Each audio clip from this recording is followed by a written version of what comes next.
Steph, kita dito. Ay, ganyan pala yung itsura ng ano mo. Joke lang.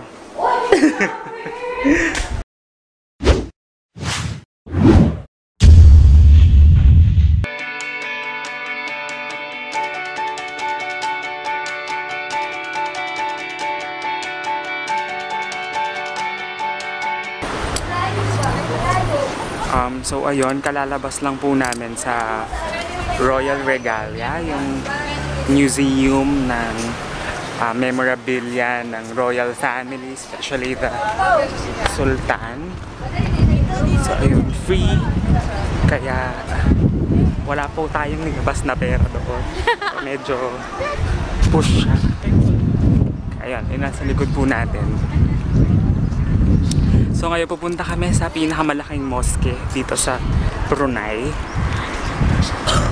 Itatry natin i-push yan.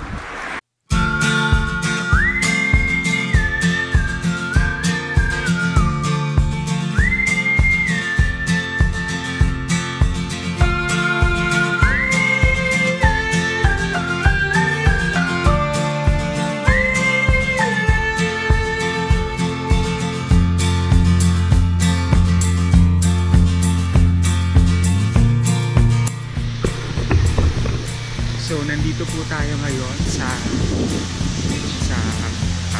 mosque ng Sultan. So, ito yung pinakamalaking mosque dito sa Brunei. So, ayan po. Nasa likod po natin siya ngayon. Ayun. Sobrang ganda, guys. You have to go here.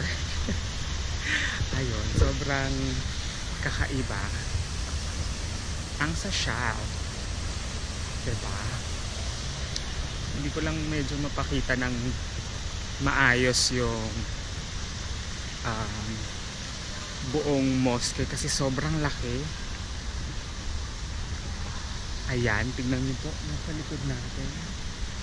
So, ayun po siya.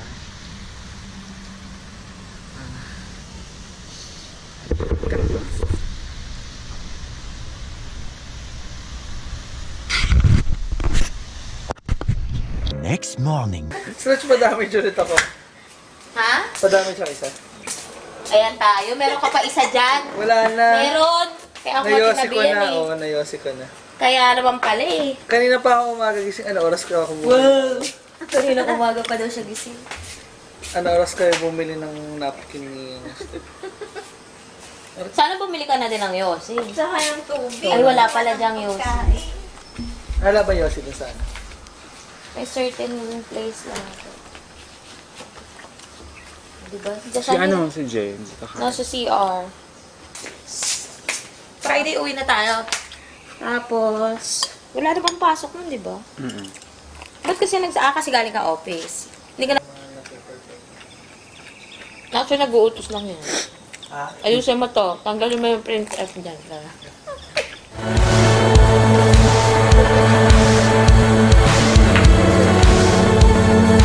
Pati ka,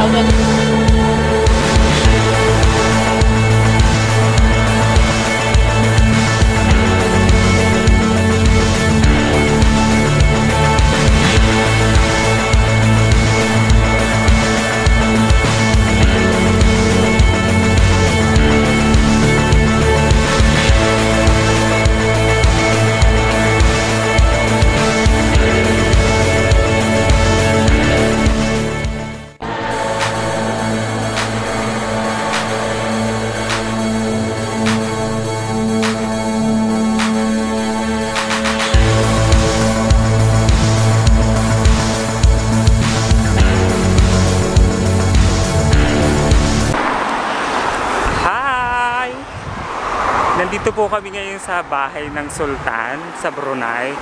Kaso hindi kami pwedeng pumasok.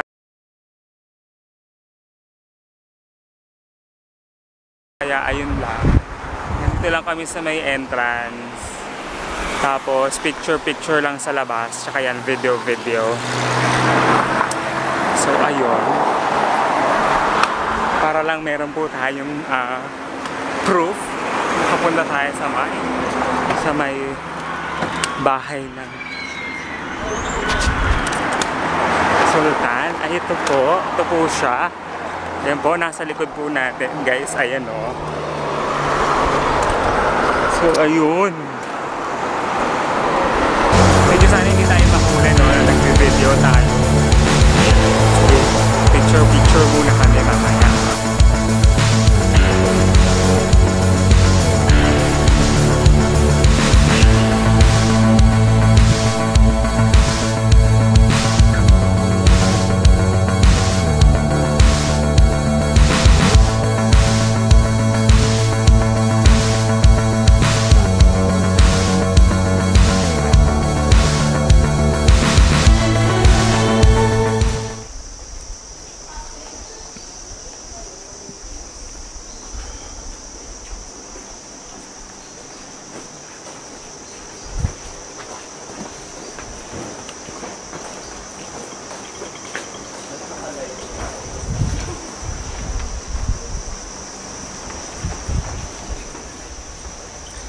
So, nandito po tayo sa Dispa. Steph, ano ang name nito? Dispa.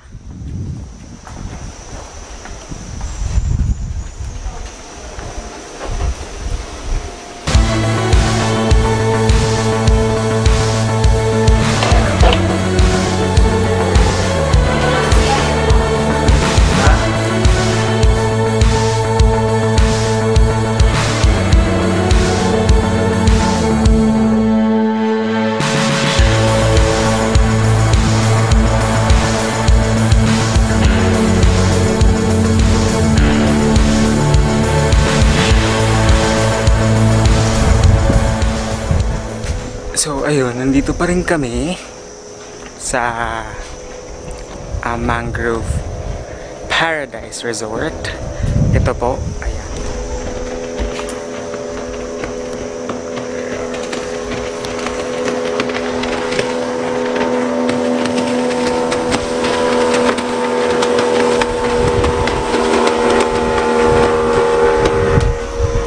Ayun, meron silang villas na pwede mong i-rent.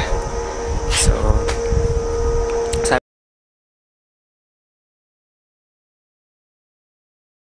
sa amin ni Kuya Joseph, $100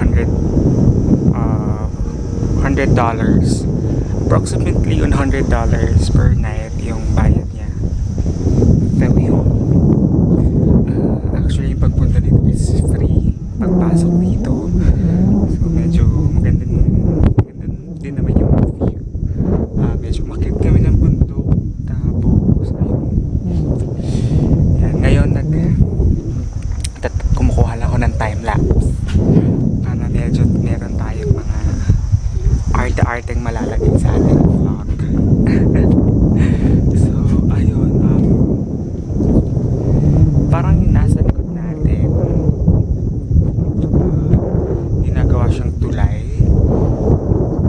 Actually, meron ng tulay from yung sa city, sa Bandar.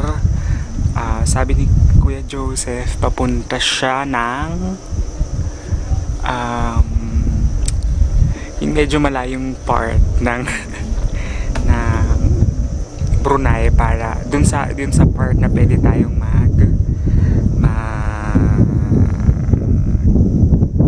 trek sa gubat. Tapos ilalagay ko somewhere kung ano yung pangalan, kalimutan lang na naman natin dahil as we all know, yun ang ating weakness, ang pag-memorize ng mga pangalan yan. So far, medyo second day na pala.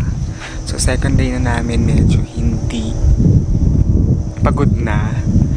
So na-realize namin na wala nga talagang mapupuntahan masyado dito sa part ng Brunei na pinuntahan namin.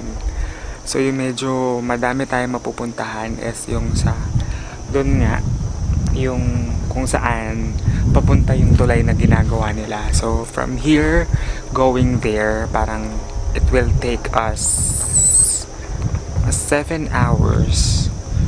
Ayun, by